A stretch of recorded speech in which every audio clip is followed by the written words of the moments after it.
इस कार्यक्रम के पुण्यार्चक हैं श्री कंवर लाल जी, महावीर प्रसाद जी पाटनी, आर के ग्रुप, मदनगंज, किशनगढ़, राजस्थान।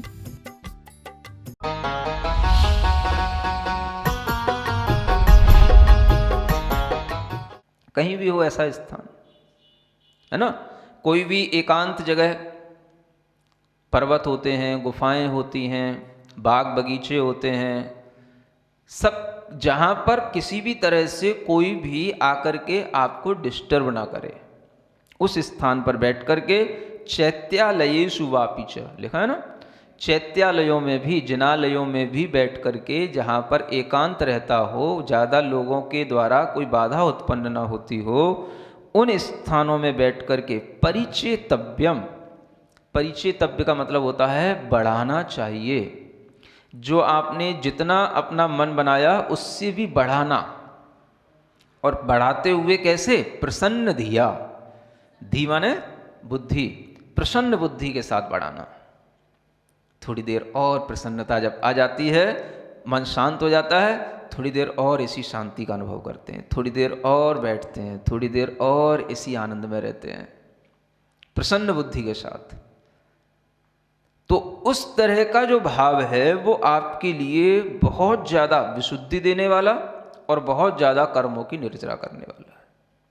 ये भाव अपने आप आना चाहिए। इसमें स्त्री, पुरुष, महिला, बच्चे, बूढ़े, किसी का कोई बंधन नहीं है। मन लगता है जिसका, वो कोई भी बैठ सकता है, और बैठते थे। तो ऐसे लोग जो पहले इस तरह से सामयिक स्थिरता के साथ करते थे, उन्हीं को देख करके दूसरे लोग भी समझते थे, देखो निश्चिंतता भी श्रावक के जीवन में अगर अनुभूति में आती है तो इसी समय पर इन्हीं मुद्राओं के साथ आती है। समझ आ रहा? तो आप लोग बाहर जाते हो घूमने के लिए तो खूब जाते हो, समझ आ रहा है? खूब बर्फीले स्थानों पर जाते हो, गार्डनों में जाते हो, पार्कों में जाते हो, तरह तरह के जो है ना, वनों जंगलों में भी चले जाते हो। इधर सब मंसूरी की तरफ तरह तरह के जंगल हैं, सब चले जाते हो, घूमने तो खूब जाते हो, लेकिन वहाँ पर बस फोटो खिंचा करके चले जाते हो। समझ आ रहा है ना?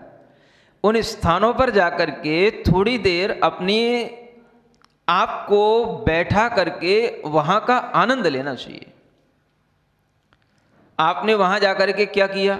हजारों रुपए खर्च किए, और वहाँ जाकर के आप बस मेरा साथ फ़ोटो खींच लो, इसके साथ फ़ोटो खींच लो, एक बार उसने खींचा, एक बार तुमने खींचा, बस इसी में जो है आप 2 घंटे खराब कर देते हो, इस एक्शन में, उस एक्शन में, यहाँ पर वहाँ पर, और इसी में जो है जो वहाँ की रमणीयता है, जो वहाँ के वातावरण की पवित्रता है, जो वहाँ पर आपके चित्त को शांति मिलनी चाहिए थी, वो तो कुछ नहीं है।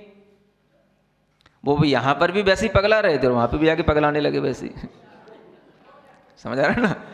तो ऐसे वातावरण मिलते हैं, उन वातावरण में कभी आपका मन बने तो आपको इस तरह से बैठ करके वहाँ का आनंद लेना चाहिए। व्यक्ति जानता ही नहीं आनंद कैसे लिया जाता है, और फिर बाद में मतलब परेशान होता रहता है। घूमने गए थे, इतना खर्चा कर लिया और इतना सब कुछ हो गया, और आकर के थक करके फिर 3 दिन और पड़े हैं। तो क्या मिला तुमने उसमें? कोई कुछ ऐसी चीज तो होती। अब वो फोटो खींच लिए, फोटो देखते रहो, कब देखोगे फोटो? क्या देख लोगे फोटो देख कर? क्या कर लोगे? कभी कभी ऐसे स्थानों पर पहुंचने के बाद जब आप बैठेंगे तो आपको वो चीजें, वो अनुभूतियां जिंदगी भर याद रहेंगी, फोटो से ज्यादा याद रहेंगी। फोटो में क्या याद रहेगा? आप समझ आ रहा? ये चीज ही ध्यान में रखने योग्य होती है। और इस तरीके के वातावरण में जो व्यक्ति अपने मन को शांत करने के लिए प्रयासशील रहता है, वही व्यक्ति जो है अपने मन में विशुद्धि बना पाता है, अपने मन को शांत रख पाता है। ऐसे वातावरण खूब मिलते हैं। आप लोग सम्मित शिखर जाते हो? जाते ही रहते हो, है ना? हम तो ले दे करके ज़िंदगी में एक ही बार गए हैं, दोबारा भी पाने को भगवान कभी मिलेगा कि नहीं मिलेगा कह नहीं सकते। समझ आ रहा है ना? हाँ, ले दे करके बस एक बार गए ज़िंदगी में, समझ आ रहा है? और वो भी मुनि बनने के बाद गए। चलो ये अच्छा सौभाग्य मिला हमें कि हम मुनि बनने के बाद गए, लेकिन वहाँ पर पहुँचने के बाद में जो अनुभूतियाँ हुई वो बड़ी अद्भुत होती हैं। सब लोग रहते हैं साथ में, अब अकेले तो जा नहीं सकते हैं, समझ आ रहा है? सभी महाराज लोग भी हैं, माता जी भी हैं, लेकिन अपने को अपनी सामायिक करने के लिए स्थान ढूंढना होता है। समय हो रहा है, अपनी सामायिक करना है, अपने को अपना स्थान ढूंढना है। आपका मन जहां मन करे बैठो, अपने को जहां बैठना है वहां बैठना है। समझ आ रहा है ना? तो बस यात्रा कर रहे थे, है ना, ऊपर वंदना चल रही है, और जब सामायिक का समय हो रहा है तो सब लोग अपने अपना स्थान देख करके बैठ गए।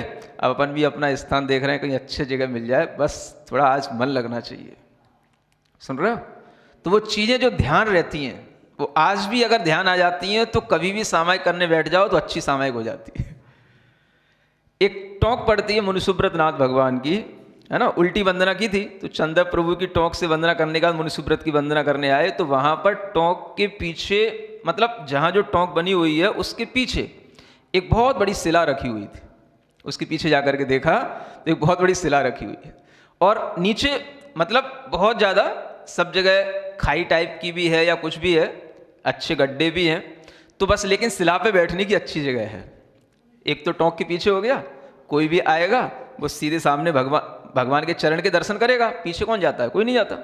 तो बस पीछे बैठ गया, और जो वहाँ बैठा, जो आसन लगा करके वहाँ बैठा, उसके बाद पता नहीं पड़ा कि कब जो है पौन घंटा हो गया। इतना आनंद आया, और वो आनंद इतना जागृत होकर के भीतर से अनुभूति के साथ आया कि वहाँ पर कोई भी लोग जो आ जा रहे हैं वो कोई भी हमें नहीं देख पा रहे हैं, और हम अपने एकांत में बैठे हुए हैं। बिल्कुल ऐसा कि यहाँ से मुनिसुब्रत नाथ भगवान मोक्ष गए हैं, यही मान करके यहाँ आसपास से सभी भगवान मोक्ष गए हैं, सबकी वर्गणाएं हमारे पास आ रही हैं। आज भी उनकी आत्मा के वह भाव और उनके शरीर जो बिखरे उसके परमाणु आज भी वहाँ बिखरे हुए पड़े हैं। ऐसी भावना के साथ में वो सामायिक की तो उसकी अनुभूति आज तक भी रहती है कि वो जो टोंक है मुनिसुब्रत नाथ भगवान की भूलते नहीं। समझ आ रहा? तो इस तरीके की जहाँ स्थितियाँ बनती हैं, कई जगह बनती हैं ऐसी स्थितियाँ। एक बार इधर जो बिजौलिया है, बिजौलिया पारसनाथ, समझ आ रहा ना, वहाँ पर भी पीछे बहुत अच्छे अच्छे पाषाण हैं, और वहाँ पर भी चातुर्मास हुआ था, तो वहाँ पर भी बैठ करके कई बार सामायिक में बहुत अच्छा मन लगता है। वहाँ से चले आगे एक कान्हा का जंगल पड़ता है, समझ आ रहा है, श्रावक लोगों ने वहाँ पर रोक करके आहार पानी की व्यवस्था हुई, और उसके बाद में आहारचर्या होने के बाद में सामायिक करने के लिए बैठे। बड़े प्राचीन तरह तरह के मंदिर, हिंदुओं के भी मंदिर बने हुए हैं, बहुत सारे वहाँ पर पहाड़, मंदिरों में कौन बैठे, मंदिरों के पीछे चले गए पहाड़ों पर। समझ आ रहा है? तो बस कोई ढूंढ ना पाए, कोई देख ना पाए, और ऐसी जगह पे बैठ जाओ। बस जो वहाँ पर अनुभूतियाँ मिलती हैं वो अनुभूतियाँ फिर दुनिया की भीड़ में रह करके नहीं मिलती। समझ आ रहा है? तो ये चीज़ें कलेक्ट करना सीखो। अगर आपका मन कभी भी स्थिर होगा, जो आपको भीतर से आनंद आएगा वो आनंद आपका अपना होगा, बाकी सब दुनियादारी की बातें। समझ आ रहा है? तो इस तरह के स्थानों पर जो व्यक्ति जाकर के अपनी अनुभूतियां लेते हैं, उन्हीं के लिए हमेशा चित्त में शांति कैसी होती है ये महसूस होती है, आत्मा का आनंद कैसा होता है ये महसूस होता है। जो भी हम अच्छी अच्छी भावनाएं पढ़ते हैं उनका प्रैक्टिकल करने का यही स्थान होता है, और इसी प्रकार के स्थानों पर बैठ कर के जब आप आनंदित होते हैं तो इससे बढ़कर के दुनिया में कोई भी चीज़ नहीं जो आपको आनंदित कर सके। ये भीतर का आनंद, जीवन का आनंद, सच्चा आनंद, इसी को बोलते हैं चिदानंदमय शुद्ध। मैं कैसा हूँ? चिदानंदमय हूँ, शुद्ध हूँ। ये अनुभूतियाँ जो हम तीर्थ स्थानों पर भी जाते हैं वहाँ पर भी भड़बड़ाते रहते हैं, भाग रहे हैं, दौड़ रहे हैं, समझ आ रहा है, वहाँ पर भी फोटो खींच रहे हैं, चिल्ला रहे हैं, ये कर रहे हैं, वो कर रहे हैं, शांति तो कोई लेता ही नहीं, जैसे सब शांति के दुश्मन ही हैं ऐसा दिखता है। समझ आ रहा है? और फिर शांति शांति चिल्लाते हैं और सब शांति के दुश्मन हैं। तो अपने मन में इस तरह के शांत रहने की भावना करके अगर आप कभी इन स्थानों पर अपने साम्य भाव में आते हैं तो वही सामायिक का अभ्यास कहलाता है। समझ आ रहा है ना? इतनी अच्छी चीज़ें हमें तीर्थंकरों ने बताई हैं कि हमारा मन तो कभी अगर इन भावनाओं में जुड़ जाए तो कौन हमें परेशान करे, कौन हमें दुखी बनाए, कौन हमें डिप्रेशन में ले जाए, ये सब नहीं करने के कारण से ही आज समाज दुखी पड़ी हुई है। समझ आ रहा ना? आज समाज में सब आदमी बीमार, डिप्रेशन में, टेंशन, नींद नहीं आ रही, ये सब बीमारियां जितनी भी हैं, ये सब सामयिक आदि ये जो अच्छे अच्छे अभ्यास बताए गए हैं, इन्हीं को नहीं करने के कारण से सब चल रहा है। तो हर व्यक्ति को इस तरह से करने के लिए कोई व्रत लेने की जरूरत नहीं है। आप जिस भी मूल गुणों के साथ या जिस भी व्रत के साथ हैं या नहीं भी हैं, आप तो बस इस चीज को करने का अपना एक अभ्यास बनाओ, और वो अभ्यास आपके लिए जैसी शक्ति के साथ बने वैसा काम में आएगा। मन बना के बैठो, थोड़ी देर के लिए हमें 5 पापों से मुक्त होकर के बैठना है, जैसे महाव्रती मुनि महाराज बैठते हैं। वो जिंदगी भर इसी में निकालते हैं, हम थोड़ी देर तो देखें कैसा होता है। तो इस तरह की जो भावनाएं हैं ये आदर्श भावनाएं कहलाती हैं। समझ आ रहा है? श्रावकों के अंदर अगर ये भावनाएं आने लगें तो हर श्रावक अपने चित्त को शांत रख सकेगा, शुद्ध बनाए रख सकेगा, उसका चित्त हमेशा आनंदित रहेगा। जीवन का आनंद इसी प्रकार के आत्मा के अनुभव करने में होता है, और जो इस तरीके के अनुभव में रुचि रखने लग जाता है तो उससे फिर संसार की किसी भी व्याधियों से कोई दुख नहीं होते हैं, किसी भी प्रकार की आपदाओं से कोई कष्ट नहीं होते हैं। तो ऐसा आनंद लेने के लिए सामायिक भाव होते हैं। अभी और भी वर्णन है, समय पर आपको बताया जाएगा। बोलो महावीर भगवान की। आचार्य समंतभद्र देव विरचित रत्नकरंडक श्रावकाचार ग्रंथ के अनुसार श्रावकों के लिए शिक्षा व्रत का वर्णन चल रहा है। सामायिक शिक्षा व्रत का वर्णन करते हुए किस तरह से सामायिक करने के लिए हमें स्थान का चयन करना चाहिए, किस तरह से हमें सामायिक करते हुए अपने समय को, काल को जानना चाहिए, काल की अपेक्षा से सामायिक का वर्णन, क्षेत्र की अपेक्षा से सामायिक का वर्णन, ये आपको पिछले 2 आर्या छंदों में बता दिया है, 98 और 99 नंबर के। अब 100 नंबर का यह छंद है। व्यापार वैमनस्यात् विनिवृत्त्यात्मन्तरात्मविनिवृत्त्या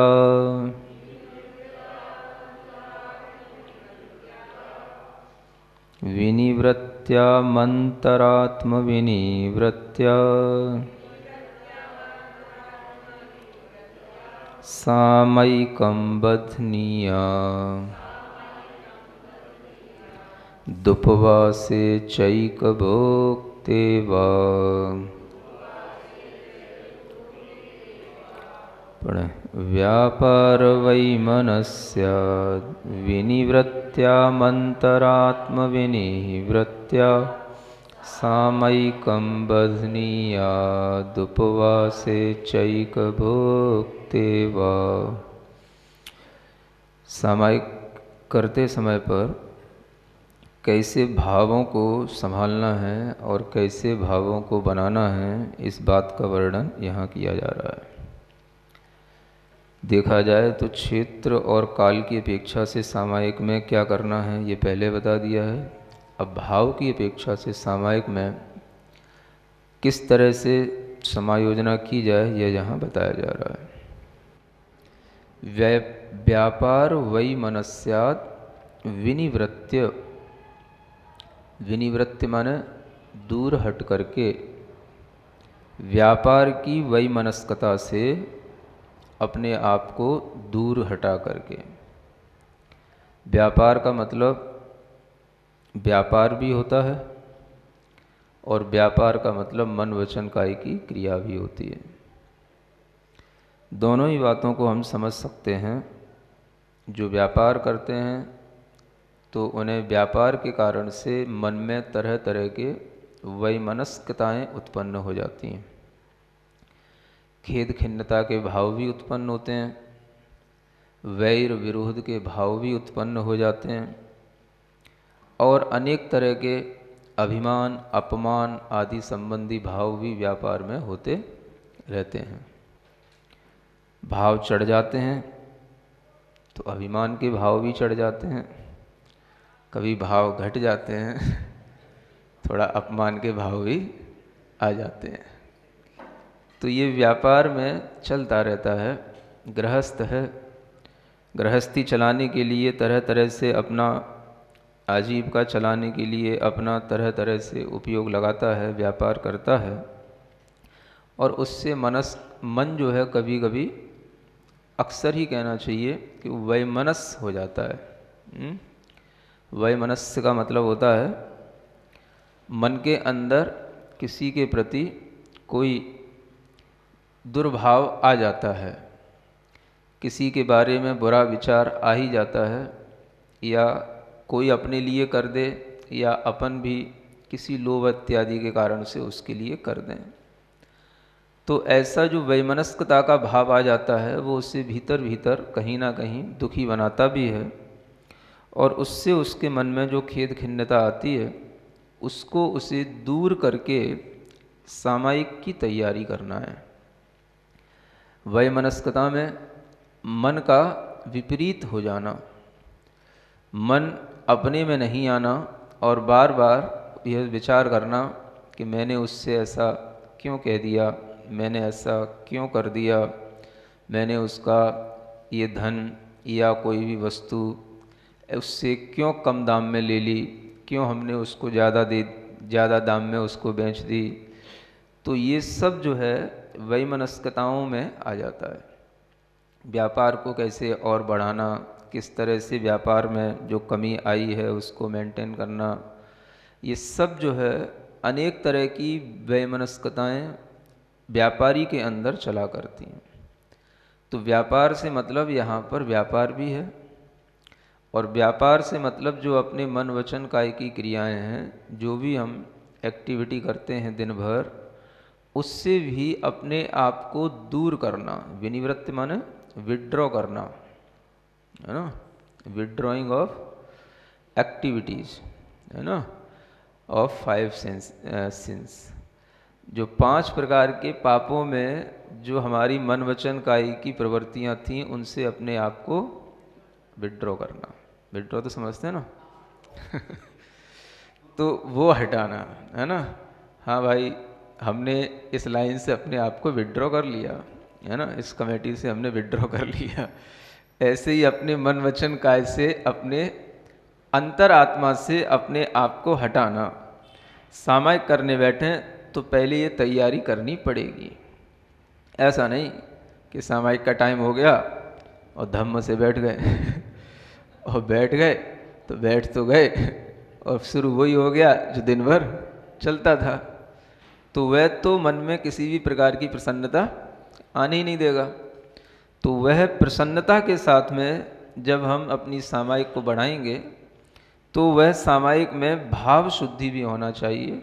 और भाव शुद्धि बनाने के लिए ये यहाँ पर उपाय बताया जा रहा है। अपनी मन वचन काय की क्रियाओं से पहले अपने आप को विराम दें, रोक दें। जो हुआ वह वहीं तक छोड़ दें।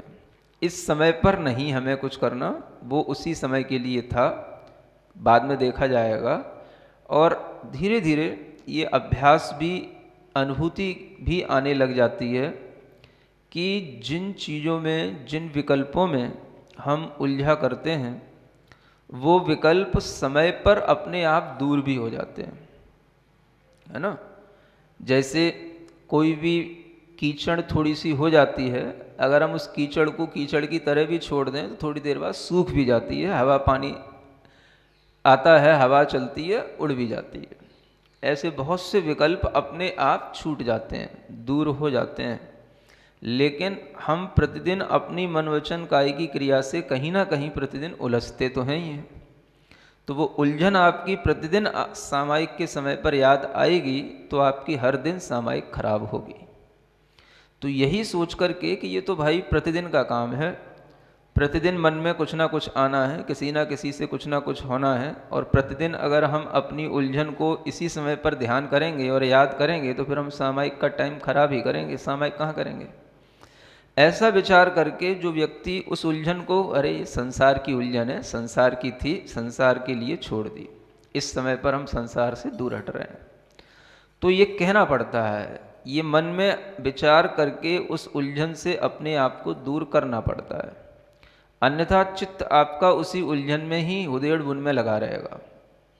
उधेड़ बुन होती है ना, मतलब वहीं के वहीं, वो उसी में बार बार मन टिकता है, वो उधेड़ बुन में ही लगा रहता है ना। थोड़ा उधेड़ दिया, फिर थोड़ा बुन लिया, हाँ अब चलो ऐसे कर लेंगे तो ऐसा ठीक हो जाएगा, फिर वो नहीं वैसे ठीक नहीं होएगा तो फिर ऐसे कर लेंगे, तो फिर थोड़ा सा उसको उधेड़ दिया माने फिर थोड़ा सा कपड़ा जैसे या कोई भी चीज़ जिसको हम बुन रहे होते हैं, सी रहे होते हैं, उसको वैसे थोड़ा सा फाड़ भी लेते हैं और थोड़ा सा बुन भी लेते हैं, तो उसको बोलते हैं उधेड़ बुन।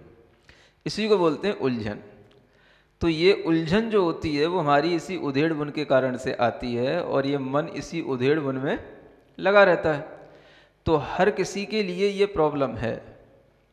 वह प्रॉब्लम किसी भी तरह से हो सकती है। आपको घर में बैठते ही से अपने बच्चे की याद आने लग जाए, बच्चे को काम नहीं मिल रहा है, अपना काम नहीं हो रहा है, बिजनेस नहीं हो रहा है, जॉब नहीं मिल रही है, तरह तरह की उधेड़ बुन में आपका मन उसी समय पर लगेगा। तो सामायिक करने वाले को पहले ये सोचना, ये जो कुछ भी था आँख खोल करके हम जो देख रहे थे वो सब हमारा संसार है। अब हम आँख बंद कर रहे हैं, थोड़ी देर के लिए संसार को हम छोड़ रहे हैं। संसार की हर चीज़ें अपने लिए कोई भी उपयोगी नहीं है। हम भले ही थोड़ी देर के लिए समझ रहे हैं कि ये हमारे लिए अच्छा हो जाए, अच्छा होगा, अच्छा है, लेकिन कुछ भी अच्छा नहीं है।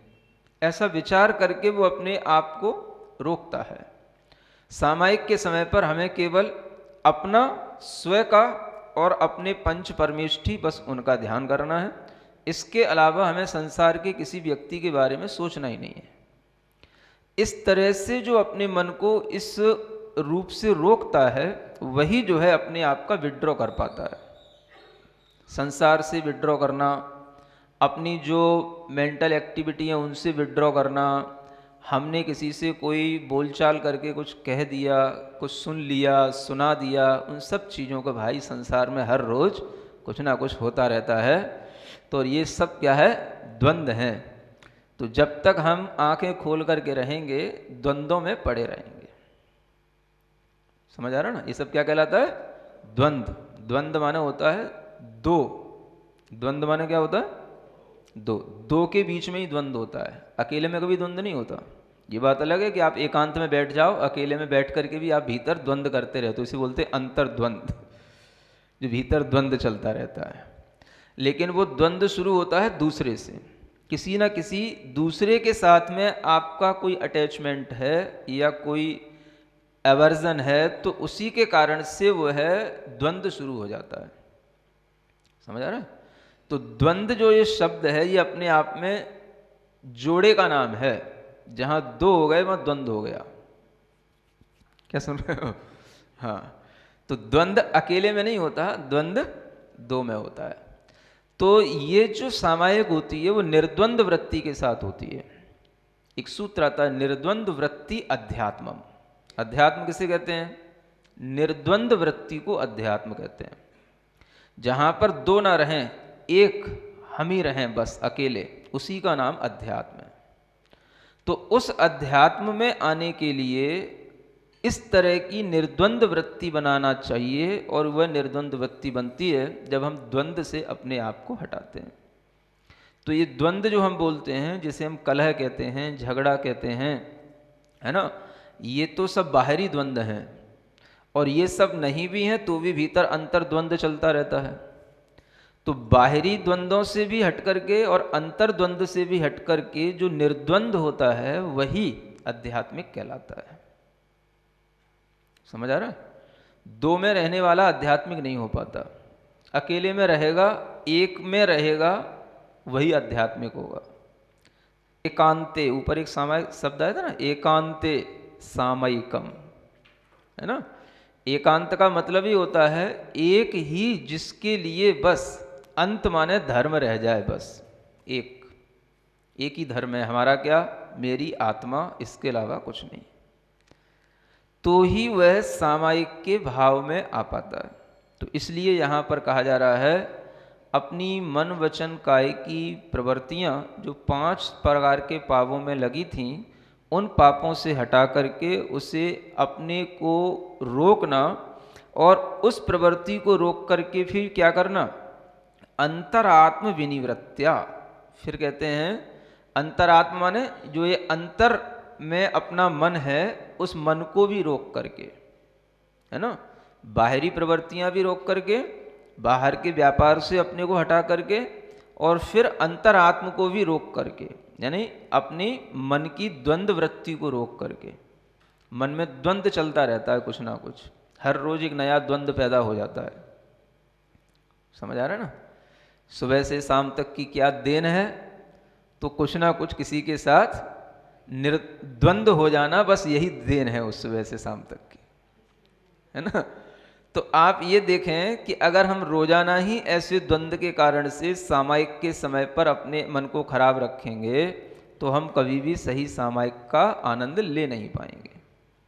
तो इसलिए यहाँ कहा जा रहा है अंतर आत्मा को भी रोक करके, यानी मन के भी द्वंद्वों को रोक करके, मन के द्वंद्व भी रोकना है।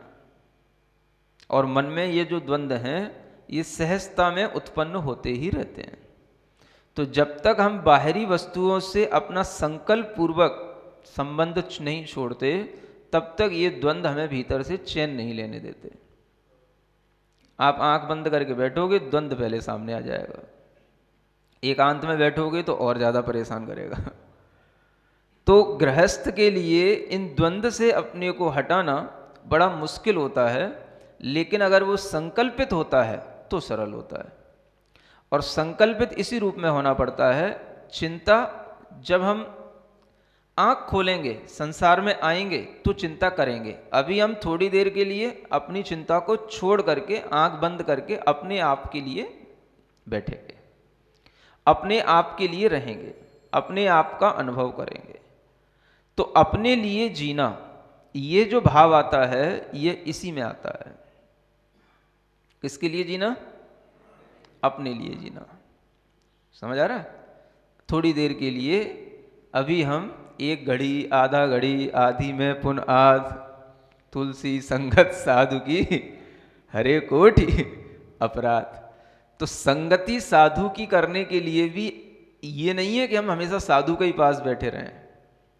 साधु नहीं है तो उसे अपने हृदय में बैठाओ, उसकी संगति अपने मन में करो, पंच परमेष्ठी को अपने हृदय में चिंतन में लाओ।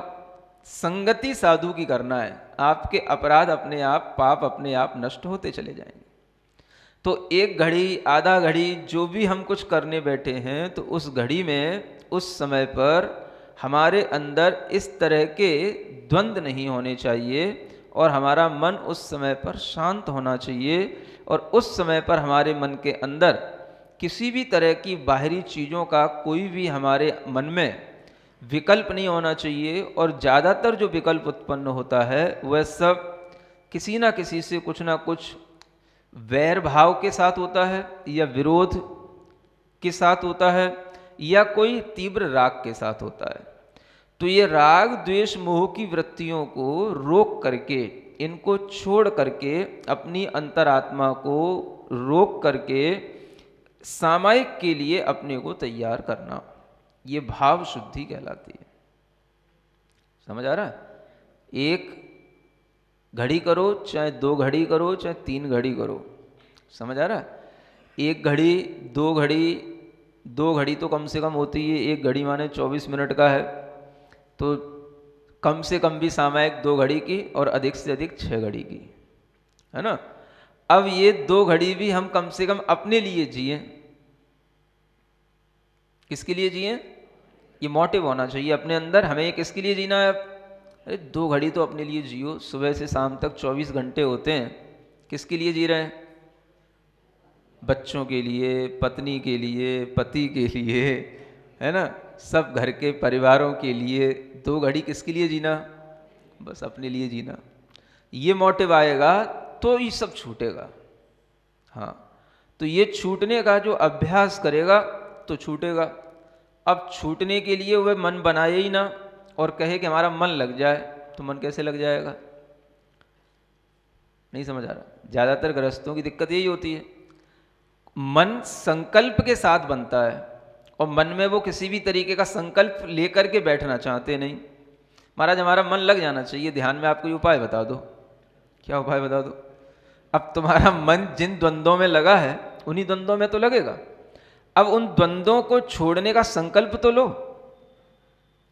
अब वो छोड़ने का संकल्प हमेशा के लिए नहीं दिया जा रहा है, हमेशा के लिए द्वंद्व नहीं छोड़ना है, लेकिन उतने टाइम के लिए तो छोड़ करके बैठो। उसमें क्या दिक्कत हो रही है? उसमें क्या बिगड़ जाएगा आपका, क्या छूट जाएगा? एक घड़ी के लिए भी सही, समझ आ रहा है? चलो प्रारंभ में कोई भी श्रावक थोड़ा सा अभ्यास करे, एक घड़ी माने 24 मिनट्स ओनली। एक घड़ी के लिए सब संबंध छोड़ के बैठो, कुछ भी मेरा नहीं, मुझे किसी से कोई लेना देना नहीं, मुझे अपने लिए जीना है, अपनी अनुभूति करना है। संकल्प मन में जैसे ये आएगा, ये विचार आएगा तो ही कुछ होएगा। अब विचार इतना कठिन विचार, मैं किसी के लिए नहीं, मेरा कुछ भी नहीं, तो फिर काहे का ध्यान करेगा? तो जिसका है, जिसके लिए है, उसी का ध्यान कर। फिर कहता मेरा ध्यान नहीं लगता। तो दोनों उल्टी बातें क्यों करता है? ध्यान तो एक ही जगह लगेगा। ध्यान का मतलब क्या होता है? एक जगह पर अपने मन को पॉइंट आउट करना, बिल्कुल पॉइंटेड कर देना, उस एक माइंड को एक जगह पर बिल्कुल, हाँ बिल्कुल रोक देना, कंसंट्रेट कर देना, माइंड को एक जगह लगाना। तो जिधर तू लगाना चाह रहा है उधर तो लगाने के लिए तेरे मन में ताकत है नहीं कि हमें उधर ही लगाना है, क्योंकि वो तब उधर लगेगा जब उधर से छूटेगा, और उधर को छोड़ना नहीं चाहता है और लगाना इधर चाहता है, और फिर कहता है मन लगता है नहीं, तो दोगली बातें करता है। तो ऐसे श्रावक को देख करके क्या आएगा, क्या विकल्प आएगा? अब क्या समझा है इसको? पगला कहीं का क्या करेगा ये? तो इसलिए मन में पहले संकल्प लाओ, थोड़ी देर के लिए संकल्प लाओ। 24 आवर्स होते हैं तो 24 मिनट के लिए तो अपने मन में एक विचार लाओ कि इतने टाइम के लिए मैं अपने आप को इस दुनिया से बिल्कुल विड्रॉ कर रहा हूं। बस ये विचार जैसे ही आएगा तो मन कहीं रुकेगा, तो मन अपने में आएगा। अब मन अगर दुनिया में लगा हुआ है, बाहर के द्वंद्वों में लगा हुआ है, तो निर्द्वंद कैसे होएगा? फिर कहता है हमें कुछ अनुभूति होती नहीं, मन लगता नहीं और टाइम खराब होता है, इसलिए मैं ध्यान करता नहीं, बैठता नहीं, सामायिक होती नहीं हमसे, तो इसलिए मैं सामायिक करता नहीं। मत कर। जब और पगलाएगा तब याद आएगी तेरे को कि महाराज सही कहते थे, है ना? अभी पागलपन थोड़ा कम है, सहन करने योग्य है तो सह लेता है, और ज़्यादा पागलपन छाएगा दिमाग पे और ज़्यादा पगलाएगा तब याद आएगी तेरे को। अब क्या करें, अब डिप्रेशन हो रहा है, अब टेंशन हो रही है, उत्साह नहीं है बिल्कुल, दिन भर है ना निराशा सी बनी रहती है, तब जो है तेरे को फिर याद आएगा। अब क्या करें? तो जो व्यक्ति अभ्यास करेगा उसके लिए इस तरह की स्थिति कभी बनेगी नहीं। निराशा आ रही है, बिल्कुल उदासी छा रही है, काम नहीं हो रहा है, ये नहीं है, वो नहीं है, तमाम तरह की जो बाधाएं हैं, रोग हो रहे हैं, चिंताएं बढ़ रही हैं, तो ये सब चीज़ें अगर प्रतिदिन अभ्यास में लाई जाएंगी ये सामायिक के साथ में, तो वह अपने आप को हर दिन सही बनाए रखेगा। सुन रहे हो? ये हर दिन करने योग्य है। जैसे नहाने के लिए, सजने के लिए आधा घंटा लगाते हो, शरीर को रोज़ाना फ्रेश करते हो, रोज़ाना जो है शरीर के लिए बाथिंग वगैरह करके सब कुछ जो है अपने आप को क्या करते हो, प्रतिदिन तरोताज़ा करते हो, हैं? तो ऐसे ही अपने मन को भी, अपनी अंतरात्मा को भी थोड़ा सा तरोताज़ा करने का कोई प्रयोजन करना चाहिए कि नहीं रखना चाहिए? वो तो कभी रहता ही नहीं। नहा धो लिए, वो सुंदर हो गए। इतने से क्या सुंदरता आ जाएगी? थोड़ा मन को भी तो अच्छा बनाओ। मन को भी तो जब तक बाहर की कलुषताओं से, मैलों से दूर नहीं करोगे, मन को जब तक अपने आप में नहीं रखोगे, तब तक उस पर भी तो थोड़ा सा कुछ पाउडर लगाओ, उसको भी तो कहीं थोड़ी बाथिंग करो, उसकी भी तो तो वो कैसे होगी? वो इसी तरीके से होगी, ये करने से होगी। आप कहो अपने आप बैठ जाए और हमारा मन लग जाए, तो ऐसे तो कभी परमेश्वर का भी नहीं लगा, तुम्हारा क्या लगेगा? तो यह मन को लगाना पड़ता है। तो इस तरह से जो मन का संकल्प करके अपने को पर वस्तुओं से, पर द्रव्यों से, पर व्यक्तियों से हटा करके अपने लिए थोड़ी देर के लिए जीना, अपनी अनुभूति करना, इस तरह का भाव करके बैठता है, उसी के लिए यह सामायिक होती है। तो ऐसी सामायिक करने के लिए आचार्य कहते हैं सामायिकम बधनीयात, यानी बढ़ानी चाहिए। ऊपर कहा था कि प्रसन्न दिया परिचेतव्यम, है ना, उसका जो है प्रसन्न बुद्धि के साथ में उसको विस्तरित करना चाहिए, बढ़ाना चाहिए। तो वही यहाँ कह रहे हैं कि ऐसी सामायिक को भी बांधना चाहिए या बढ़ाना चाहिए। कैसे? उपवासे चैक भुक्तेवा, है ना। यहाँ पर एक विशेष कंडीशन बताई जा रही है कि उपवास के दिन में तो सामायिक और विशेष होना चाहिए। क्यों होना चाहिए? क्योंकि अब आपको करना क्या है? जब उपवास ही कर लिया, अब आपके लिए कोई भी, है ना, कोई भी काम अब बचा ही नहीं। महाराज सबसे ज्यादा काम तो उसी दिन होते हैं। तो अगर उसी दिन सबसे ज्यादा काम होंगे तो फिर सामायिक कब होगी? और सामायिक नहीं होगी तो फिर उपवास किसके लिए किया? उपवास का मतलब ही होता है, उप माने निकट, वास माने रहना। अपने निकट रहने के लिए उपवास किया जाता है। अपने में रहेंगे, थोड़ा सा अपने में ही आनंद लेंगे, इसलिए उपवास किया। क्योंकि खाने पीने के बाद तमाम तरह का आलस और तरह तरह के लोगों से मिलना जुलना और वैसे ही पूरे दिन एक्टिविटी बनी रहती है, उससे बचने के लिए चलो आज उपवास करके अपने को अपने में ही अनुभूत करेंगे, इसलिए उपवास होता है। तो उपवास के दिन ये विशेष रूप से और सामायिक में मन लगना चाहिए और विशेष सामायिक बढ़नी चाहिए। अथवा एक भुक्ति जिस दिन हो, एक तो फास्टिंग एंड हाफ फास्टिंग, समझ आ रहा है ना। अगर पूरा फास्ट नहीं हो पा रहा है तो थोड़ा ब्रेकफास्ट से काम चलाओ, हाफ फास्ट करो। तो अगर पूरा उपवास करने से कमजोरी आती है, बैठा नहीं जाता है, आलस से ज़्यादा होता है ना, तो चलो थोड़ा सा ले लो, फल फ्रूट हैं, ज़्यादा ऐसा मत लो जिससे कि ज़्यादा नींद आए, ज़्यादा भारी हो शरीर, है ना। हल्का भोजन करो, हल्का सा कोई भी दाल का पानी, है ना, हल्की हल्की चीज़ें खा पी करके थोड़ा सा मन ये बनाओ कि सामायिक अच्छी करना है, एक बार ले लो। तो इस तरह से ये सामायिक बढ़ाने के ये साधन हैं। एक भुक्ति एक आसन क्यों करना? ताकि सामायिक अच्छी हो।